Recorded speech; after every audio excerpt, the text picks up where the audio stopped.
ओम शांति।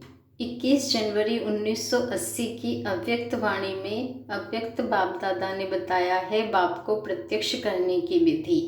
क्या बताया है? बाप को प्रत्यक्ष करने की विधि। आज बाप दादा परमात्मा ज्ञान के प्रत्यक्ष स्वरूप अर्थात प्रैक्टिकल डबल प्रूफ बच्चों को देख रहे हैं। आज बाप दादा परमात्मा ज्ञान के प्रत्यक्ष स्वरूप अर्थात प्रैक्टिकल डबल रूप बच्चों को देख रहे हैं। एक माया प्रूफ, दूसरा श्रेष्ठ जीवन का व ब्राह्मण जीवन का, ऊंचे से ऊंचे अपने अलौकिक जीवन ईश्वरीय जीवन का प्रूफ। श्रेष्ठ ज्ञान का प्रूफ है श्रेष्ठ जीवन। बाबा ने कहा श्रेष्ठ ज्ञान का प्रूफ है श्रेष्ठ जीवन। ऐसे डबल प्रूफ बच्चों को देख रहे हैं। सदा अपने को परमात्मा ज्ञान का प्रत्यक्ष प्रमाण व प्रूफ समझने से, बाबा ने कहा सदा अपने को परमात्मा ज्ञान का प्रत्यक्ष प्रमाण व प्रूफ समझने से सदा ही माया प्रूफ रहेंगे।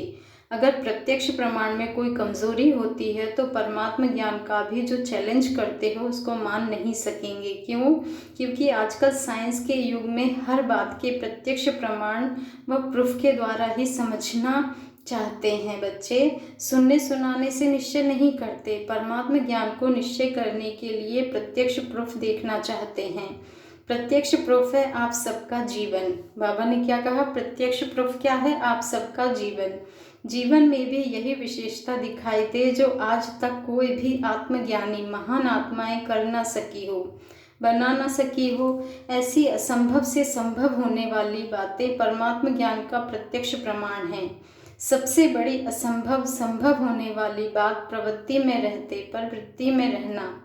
प्रवृत्ति में रहते पर वृत्ति में रहना। प्रवृत्ति में रहते इस देह और देह की दुनिया के संबंधों से परे रहना। पुरानी वृत्ति से पर रहना अर्थात परे रहना, न्यारा रहना, इसको कहा जाता है परवृत्ति। बाबा ने परवृत्ति की डेफिनेशन बताई है यहाँ पर। फिर आगे बाबा ने कहा प्रवृत्ति नहीं लेकिन परवृत्ति है। देखते देह को है लेकिन वृत्ति में आत्मा रूप है। संपर्क में लौकिक संबंध में आते हुए भी भाई भाई के संबंध में रहना। इस पुराने शरीर की आंखों से पुरानी दुनिया की वस्तुओं को देखते हुए ना देखना। ऐसी प्रवृत्ति में रहने वाले अर्थात संपूर्ण पवित्र जीवन में चलने वाले, इसको कहा जाता है परमात्मा ज्ञान का प्रूफ। बाबा ने बताया कि इसको कहा जाता है परमात्मा ज्ञान का प्रूफ। जो महान आत्माएं भी असंभव समझती हैं लेकिन परमात्मा ज्ञानी अति सहज बात अनुभव करते हैं। यह असंभव कहते आप सहज कहते हो, वह असंभव कहते हैं और आप सहज कहते हो। सिर्फ कहते नहीं हो बच्चे, लेकिन दुनिया के आगे बन करके दिखाते हो। अब तक भक्तमाला के पहले दूसरे दाने भी परमात्मा मिलन को बड़ा मुश्किल, बहुत जन्मों के बाद भी मिले या ना मिले यह भी निश्चित नहीं समझते। एक सेकंड के साक्षात्कार को महान प्राप्ति समझते हैं। साक्षात बाप अपना बन जाए व अपना बना दे, इसको असंभव समझते हैं। यह लंबी खजूर कहकर दिल शिकस्त हो जाते हैं। बाबा ने कहा वह लंबी खजूर कहकर दिल शिकस्त हो जाते हैं और आप सब लंबी खजूर के बजाय घर बैठे कल्प कल्प का अपना अधिकार अनुभव करते हो। बाबा ने कहा वह मिलना मुश्किल समझते हैं और आप अपना अधिकार समझते हो। बाबा ने कहा आप अपना अधिकार समझते हो। अधिकारी जीवन अर्थात बाप के सर्व खजानों से भरपूर जीवन। यह प्रैक्टिकल अनुभवी जीवन भी विशेष परमात्मा ज्ञान का प्रमाण अर्थात प्रूफ है। परमात्मा कहना अर्थात बाप कहना, बाप के संबंध का प्रूफ है वर्षा। आत्मज्ञान का व महान आत्माओं का संबंध भाई भाई का है। बाप नहीं है इसलिए वर्षा नहीं है। आत्मज्ञानी महान आत्माएं आत्मा भाई भाई है, परमात्मा बाप नहीं है, इसलिए अविनाशी वर्षा चाहते हुए भी उसका अनुभव नहीं पा सकेंगे। बाबा ने कहा परमात्मा ज्ञान का सहज प्रूफ जीवन में वर्षे की प्राप्ति है। यह अविनाशी ज्ञान प्राप्ति का प्रूफ जीवन में वर्षे की प्राप्ति है। यह अविनाशी ज्ञान प्राप्ति का अनुभवी जीवन परमात्मा को प्रत्यक्ष कर सकती है, तो यह विशेष प्रमाण हो गया। आगे बाबा ने समझाया है सिर्फ पुरुषार्थी कहना अर्थात प्राप्ति से वंचित रहना। सिर्फ पुरुषार्थी कहना अर्थात प्राप्ति से वंचित रहना। बाबा ने कहा बाप को प्रत्यक्ष करना यह नए वर्ष का दृढ़ संकल्प है। सभी ने संकल्प लिया है ना, तो प्रत्यक्ष करने का साधन है डबल प्रूफ बनना। तो चेक करो बच्चे, यह प्रत्यक्ष प्रमाण प्योरिटी और प्राप्ति दोनों ही अविनाशी हैं। अल्पज्ञ आत्मा अल्पकाल की प्राप्ति कराती है, अविनाशी बाप अविनाशी प्राप्ति कराते हैं। बाबा ने कहा परमात्मा मिलन व परमात्मा ज्ञान की विशेषता है ही अविनाशी। तो अविनाशी है ना, आप कहेंगे पुरुषार्थी हैं, लेकिन पुरुषार्थी और प्रत्यक्ष प्रारब्ध यही परमात्मा प्राप्ति की विशेषता है। ऐसे नहीं कि संगम युगी पुरुषार्थी जीवन है और सतयुगी प्रारब्धी जीवन है, लेकिन संगम युग की विशेषता है एक कदम उठाओ और 1000 कदम प्रारब्ध में पाओ। और कोई युग में, बाबा ने कहा, और कोई भी युग में एक का पदम गुणा होकर मिलने का भाग्य है ही नहीं। यह भाग्य की लकीर स्वयं भाग्य विधाता बाप अभी ही खींचते हैं, ब्रह्मा बाप द्वारा। इसलिए ब्रह्मा को भाग्य विधाता कहते हैं। गायन भी है, ब्रह्मा ने जब भाग्य बांटा तो सोए हुए थे क्या। संगम युग की विशेषता है पुरुषार्थ और प्रारब्ध साथ साथ की, और ही सतयुगी प्रारब्ध से भी विशेष बाप की प्राप्ति की प्रारब्ध अभी है। अब की प्रारब्ध है परमात्मा के साथ डायरेक्ट सर्व संबंध। सबसे बड़ी प्राप्ति है ये कि परमात्मा के साथ डायरेक्ट सर्व संबंध। भविष्य प्रारब्ध है देवात्माओं से संबंध। बाबा ने कहा अब की हो, बाबा ने कहा अब की प्राप्ति और भविष्य की प्राप्ति का अंतर तो समझते भी हो। अब की प्राप्ति और भविष्य की प्राप्ति का अंतर तो समझते भी हो और सुनाया भी था। तो पुरुषार्थी नहीं लेकिन श्रेष्ठ प्रारब्ध है, ऐसे समझकर हर कदम उठाते हो। उसे पुरुषार्थी कहना अर्थात अलबेलापन और प्रारब्ध व प्राप्ति से वंचित रहना। बाबा ने कहा प्रारब्ध रूप को सामने सदा सामने रखो बच्चे। प्रारब्ध देखकर सहज ही चढ़ती कला का अनुभव करेंगे। संगम युग की विशेषताओं का सदा स्मृति स्वरूप बनो, तो क्या होगा, विशेष आत्मा हो ही जाएंगे। तो क्या होगा, विशेष आत्मा हो ही जाएंगे। आगे बाबा ने समझाया था पाना था सो पा लिया, सदा यह गीत गाते रहो। बच्चे पाना था सो पा लिया, सदा यही गीत गाते रहो। चलते चलते कई बच्चों को मार्ग मुश्किल अनुभव होने लगता है। कभी सहज समझते हैं, कभी मुश्किल समझते हैं, कभी खुशी में नाचते हैं, कभी दिल शिकस्त हो बैठ जाते हैं। कभी बाप के गुण गाते और कभी क्या और कैसे के गुण गाते हो। कभी शुद्ध संकल्पों के सर्व खजानों के प्राप्ति की माला सुमरन करते हो, कभी व्यर्थ संकल्पों के तूफानवश मुश्किल है यह माला सुमरन करते हैं। कारण क्या, बाबा ने कहा कारण क्या, सिर्फ पुरुषार्थी समझते हैं, प्रारब्ध को भूल जाते हैं। छोड़ना क्या है उसको सामने रखते हैं और लेना क्या है उसको पीछे रखते हैं। जबकि छोड़ने वाली चीज़ को बच्चे पीछे किया जाता है और लेने वाली चीज़ को आगे। कभी भी लेने समय पीछे हटना नहीं होता और आगे बढ़ना होता है। लेना स्मृति में रखना अर्थात बाप के सम्मुख होना। बच्चे छोड़ने के गुण सदा गाते हो, यह भी किया, यह भी करना है, वह करना पड़ेगा, इसको ज़्यादा सोचते हो।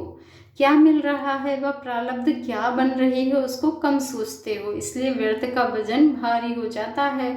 शुद्ध संकल्पों का वजन हल्का हो जाता है। तो चढ़ती कला के बजाय बोझ स्वतः ही नीचे ले आता है। तो चढ़ती कला के बजाय बोझ स्वतः ही नीचे ले आता है, अर्थात गिरती कला की ओर चले जाते हो। बच्चे पाना था सो पा लिया, यह गीत गाना भूल जाते हो।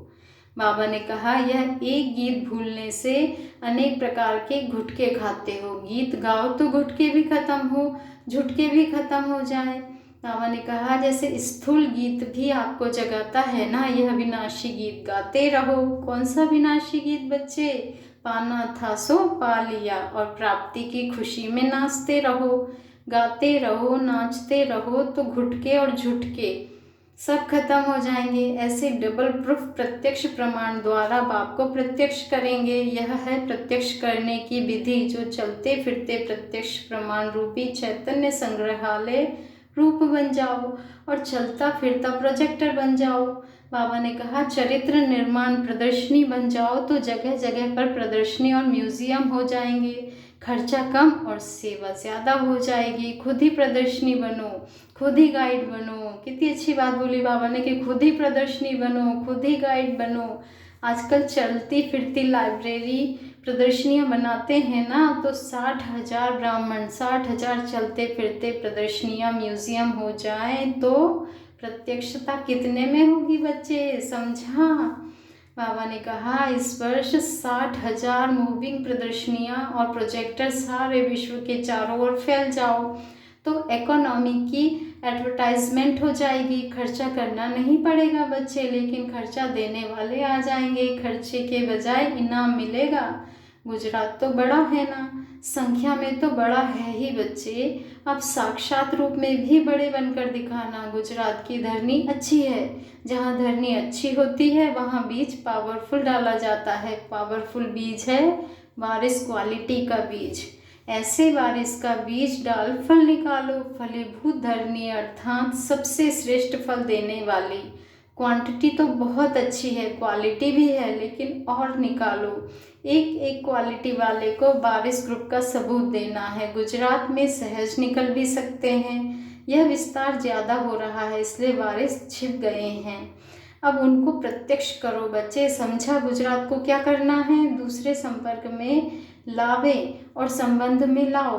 बाबा ने कहा दूसरे संपर्क में लावे, आप संबंध में लाओ तो नंबर 1 हो जाएंगे। इस वर्ष का प्लान भी बता दिया है, अभी विस्तार में बिजी हो गए हैं। जैसे वैरायटी वृक्ष बढ़ता है बच्चे तो बीज छिप जाता है और अंत में बीज ही निकलता है। विस्तार में सदा बिजी हो गए हो। बाबा ने कहा विस्तार में ज़्यादा बिजी हो गए हो, अब फिर से बीज और बारिश क्वालिटी निकालो।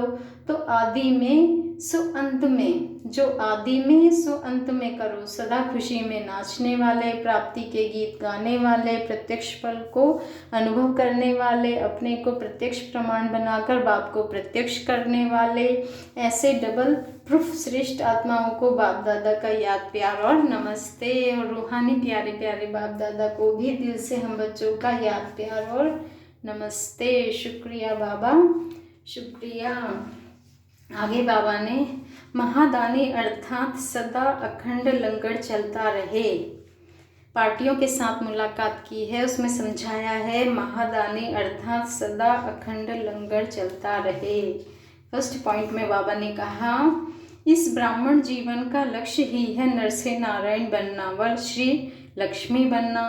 तो सदा दिव्य गुण मूर्त देवता स्वरूप की स्मृति में रहने वाले हो। बाबा ने कहा कभी भी अपना लक्ष्य भूलना नहीं चाहिए बच्चे, सदा अपने दिव्य गुणधारी स्मृति स्वरूप ऐसे रहते हो। लक्ष्मी स्वरूप अर्थात धन देवी और नारायण स्वरूप अर्थात राज्य अधिकारी। लक्ष्मी को धन देवी कहते हैं, वो धन नहीं लेकिन ज्ञान के खजाने जो मिले हैं वह धन की देवियाँ, उस धन की देवियाँ। सब धन देवी होना, जो धन देवी होगी वह सदा सर्व खजानों से संपन्न होगी। जब से ब्राह्मण बने हो बच्चे तब से जन्म सिद्ध अधिकार में क्या मिला है, क्या मिला है बच्चे, ज्ञान का, शक्तियों का खजाना मिला ना। तो अधिकार साथ में रहता है ना कि बैंक में रहता है।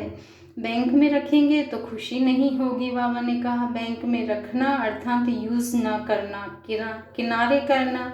जितना यूज़ करेंगे उतना खुशी बढ़ेगी।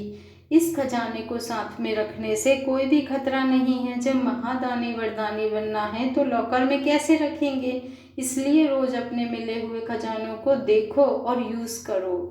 बाबा ने कहा रोज अपने मिले हुए खजानों को देखो और यूज़ करो, स्वयं के प्रति भी औरों के प्रति भी। महादानी अर्थात सदा अखंड लंगर चलता रहे। एक दिन किया और फिर 1 मास बाद किया तो महादानी नहीं कहेंगे। महादानी अर्थात सदा भंडारा चलता रहे, सदा भरपूर। जैसे बाप का भंडारा सदा चलता रहता है ना, रोज देते हैं, रोज देते हैं, तो बच्चों का काम भी है रोज देना। यह भंडारा सदा खुला होगा तो चोर नहीं आएंगे बच्चे, बंद रखेंगे तो चोर आ जाएंगे। वैसे भी जितने ज़्यादा ताले बनाए हैं उतने ज़्यादा चोर हो गए हैं। पहले खुले खजाने थे, पहले खुले खजाने थे तो इतने चोर नहीं थे बच्चे। तो सदा भंडारा खुला रहे। अभी तक जो हुआ उसको फुल स्टॉप। बाबा ने कहा अभी तक जो हुआ उसको फुल स्टॉप। बीती को चिंतन में ना लाओ, बीती को चिंतन में ना लाओ, इसको कहा जाता है तीव्र पुरुषार्थ। अगर बीती को चिंतन करते हो तो समय, संकल्प, शक्ति सब वेस्ट हो जाता है। यदि हम बीती का चिंतन करते हैं तो समय, संकल्प और शक्ति सब वेस्ट हो जाता। बाबा ने कहा अभी वेस्ट करने का समय नहीं है बच्चे। संगम युग की 2 घड़ी अर्थात 2 सेकंड भी वेस्ट की तो अपने वर्ष वेस्ट कर दिए। संगम की वैल्यू को जानते हो ना। संगम का 1 सेकंड कितने वर्षों के बराबर है। तो 1-2 सेकंड नहीं गवाया लेकिन अनेक वर्ष गवा दिए। बाबा ने कहा इसलिए अब फुल स्टॉप लगाओ। जो फुल स्टॉप लगाना जानता है वह सदा फुल रहेगा। आगे सेकंड पॉइंट में बाबा ने समझाया है स्व परिवर्तन से धरनी परिवर्तन, स्व परिवर्तन से धरती परिवर्तन। बाबा ने कहा सदा अपनी शुभ भावना से वृद्धि करते रहते हो। कैसी भी आत्माएं हो, सदा कैसी भी आत्माएं हो, लेकिन सदा हर आत्मा के प्रति शुभ भावना रखो। बाबा ने कहा कैसी भी आत्माएं हो लेकिन सदा हर आत्मा के प्रति शुभ भावना रखो। शुभ भावना सफलता को प्राप्त कराएगी। शुभ भावना से सेवा करने का अनुभव है। शुभ भावना अर्थात बाबा ने कहा शुभ भावना अर्थात रहम दिल। जैसे बाप अपकारियों पर उपकारी है ऐसे ही आपके सामने कैसी भी आत्मा हो लेकिन अपने रहम की वृत्ति से, शुभ भावना से उसे परिवर्तन कर दो। बच्चे जब साइलेंस वाले रेत में खेती पैदा कर सकते हैं तो क्या साइलेंस वाले धरती का परिवर्तन नहीं कर सकते। संकल्प भी सृष्टि बना देता है। इसलिए सदा धरती को परिवर्तन करने की शुभ भावना हो। अपनी चढ़ती कला के वाइब्रेशन द्वारा धरती का परिवर्तन करते चलो। बाबा ने कहा स्व परिवर्तन से धरती परिवर्तन हो जाएगी। कितनी बड़ी बात कही बाबा ने कि स्व परिवर्तन से धरती परिवर्तन हो जाएगी। धरती में हल चलाने वाले हो ना, थकने वाले तो नहीं हो। हल चलाने वाले अच्छे अथक होते हैं। कलराठी ज़मीन को भी हरा भरा कर देते हैं। कलराठी ज़मीन में जो बंजर ज़मीन होती है उसे भी हरा भरा कर देते हैं। बाबा ने कहा अब दिल शिकस्त नहीं होना है बच्चे। दिल खुश रहना तो आपकी खुशी सबको स्वतः ही हर्षित करेगी। अगले थर्ड पॉइंट में बाबा ने समझाया है माया जीत की दासी। माया, माया जीत की दासी कौन है। माया। बाबा ने कहा सदा अपने को unknown but very well known योद्धा समझते हुए युद्ध के मैदान पर मायाजीत बन करके रहते हो। साधारण रीति से बैठे हुए हो, चलते हो, खाते हो, लेकिन चलते फिरते भी माया से युद्ध कर विजयी बनते जा रहे हो। बाहर से कुछ भी कर रहे हो लेकिन अंदर में माया पर जीत पहन विश्व का राज्य ले रहे हो। बाबा ने कहा बाहर से तो बच्चे तुम कुछ भी कर रहे हो लेकिन अंदर से माया पर जीत पहन विश्व का राज्य ले रहे हो। तो अननोन हुए ना, क्योंकि हमारे अंदर को तो कोई नहीं जानते ना। कितनी अच्छी बात कही बाबा ने। आगे बाबा ने कहा जब प्रत्यक्षता होगी तो सब अनुभव करेंगे कि यह कौन थे और क्या कर रहे थे। जिसके साथ सर्वशक्तिमान बाप है उसकी विजय निश्चित है। पांडवों का पति सर्वशक्तिमान है इसलिए पांडव सदा विजयी रहे। साथ कभी नहीं छोड़ना। अकेले हो जाएंगे तो माया वार करेगी, बाप के साथ रहेंगे तो माया बलिहार जाएगी। यदि अकेले रहेंगे तो क्या होगा, माया वार करेगी, और बाप के साथ रहेंगे तो बलिहार जाएगी। माया जीत के आगे माया दासी बनकर नमस्कार करेगी। माया के मेले में बाप साथी को छोड़ नहीं देना बच्चे। अगर साथी छूटा तो रास्ता भूल जाएंगे, फिर चिल्लाना पड़ेगा। सदा माया को नमस्कार कराना। वार, बाबा ने कहा वार अंदर को आने नहीं देना, माया के वार को अंदर आने नहीं देना। अच्छा, ओम शांति। शुक्रिया बाबा, शुक्रिया।